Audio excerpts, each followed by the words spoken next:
Linnea, so you're a female athlete, NCAA Division I.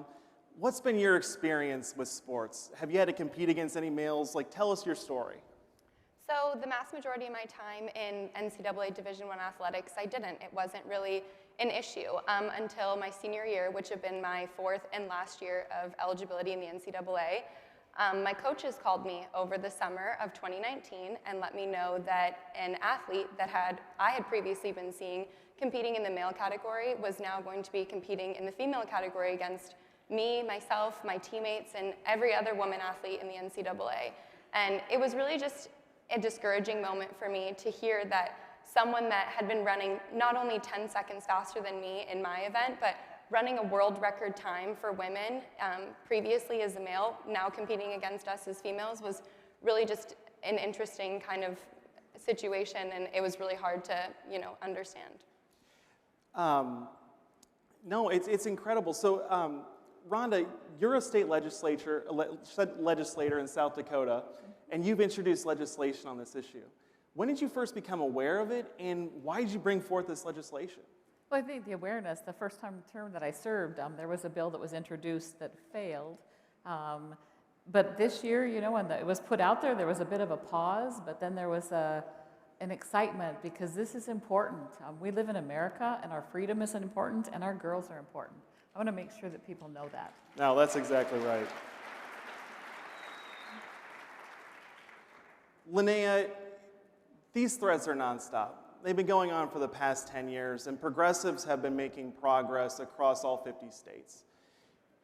What is female sports going to look like in 10 to 20 years if we don't stop these guys? I feel as if women are going to be watching their own sports from the sidelines. We're no longer going to be wanting to compete in sports where we don't feel as if we're competing on a level playing field. The reason that I decided to speak out about something like this is because fairness in women's sports is so important to me.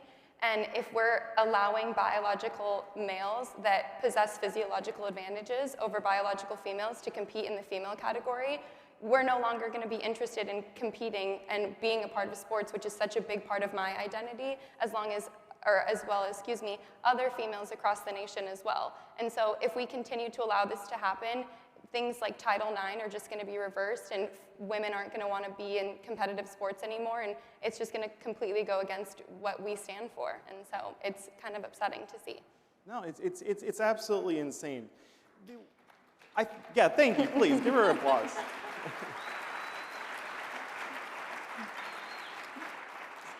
So I'm going to go back to you real quick, because I think that people take what they see on TV, sports and everything for granted. And they don't realize how much work goes into it. Can you just tell the audience, everyone that's tuning in from across the country, what's your daily training routine look like? I mean, you got to work hard, right?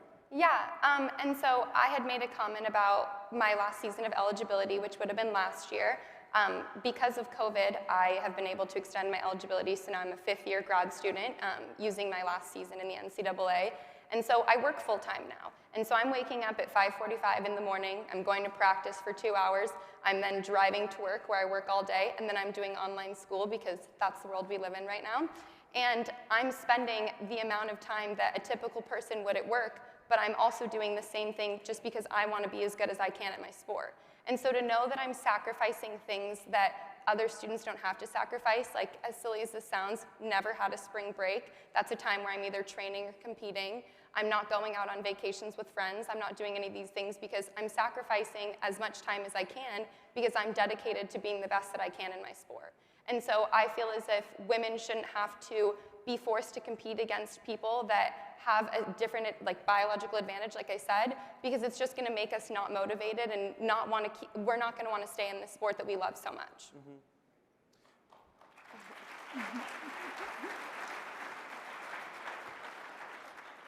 So Rhonda, you're somewhat of a champion on this issue. You've introduced legislation. You're taking on the media. You're taking on all these crazy people that are passing this legislation.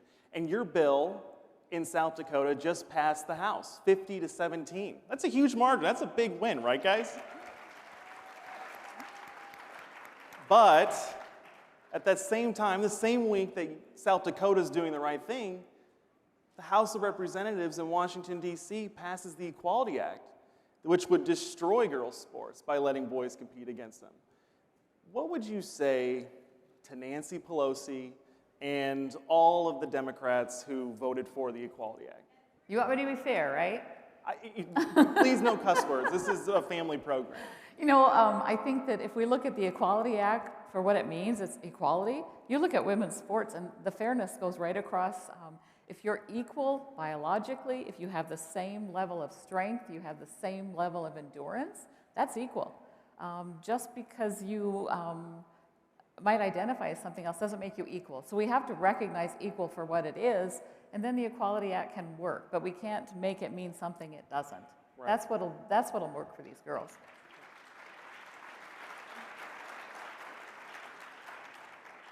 You know, Linnea, the thing about this issue is it's so treacherous, right? I mean, you take a step out in this arena and the media immediately tries to brand you as a bigot or a hateful person. So I spent the whole day with you today. You don't seem like a hateful person. What would you say to transgendered athletes who want to compete and want to do their sports? Do you hate transgender people? Is that why you're doing this? Or do you just want to, tell the audience? Just kind of piggybacking off of what Rhonda said, is that there's no part of me that doesn't want to be inclusive. Obviously, I'm looking for proposed solutions that would create inclusion for everybody, but not at the exclusion of biological women. We can't just have...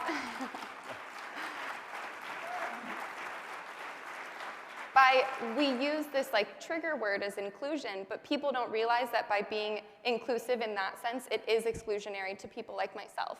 And so we don't want men's and co-ed sports, we want men's and women's sports, and that's why there is separation of sex within sports as well. And so I think that gender identity doesn't erase physiological advantages, and that's just something we have to remember.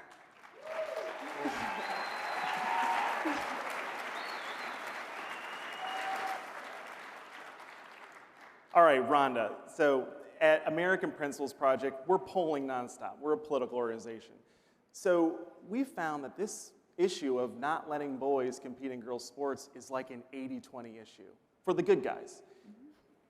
Right now, there are 24 states that have introduced this legislation similar to yours that would save women's sports.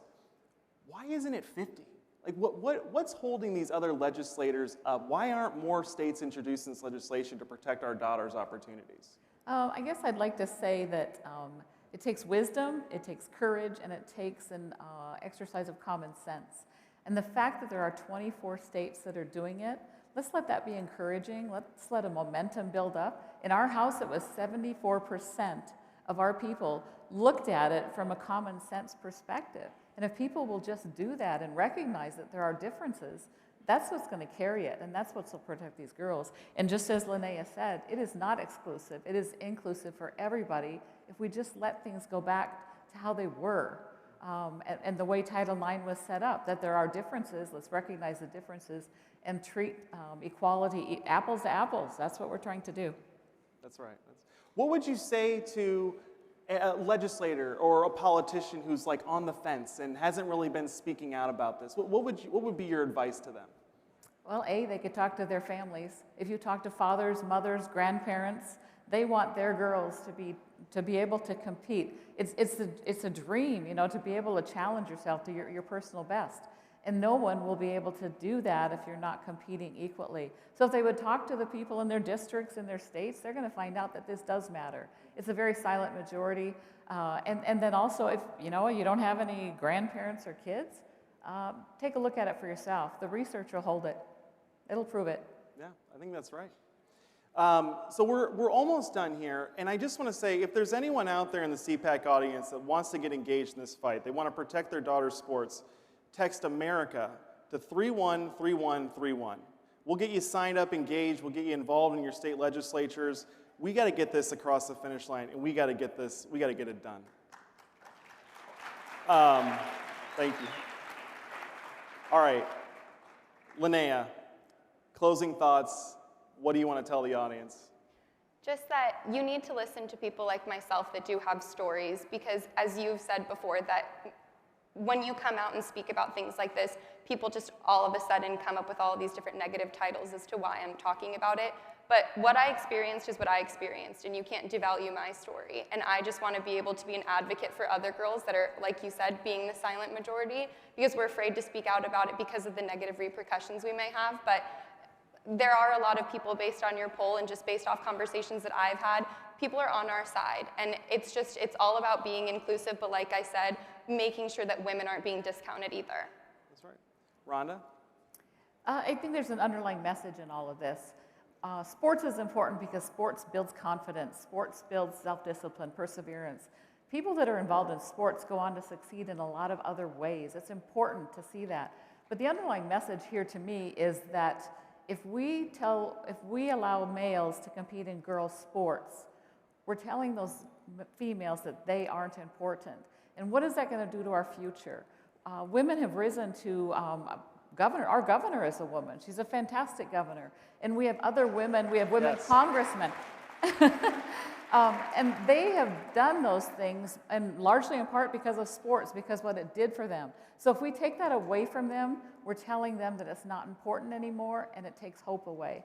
On the flip side of that, if you have males who are competing against females, and they're winning because they have a physical advantage, we're telling them that it's okay to be superior and almost to bully. And I don't think that's the message we want to send to any child in this country. Well, Linnea, Rhonda, you guys are two heroes to me, and I'm sure you're going to be heroes to the entire CPAC audience. Thank you guys so much for this conversation. Thank you.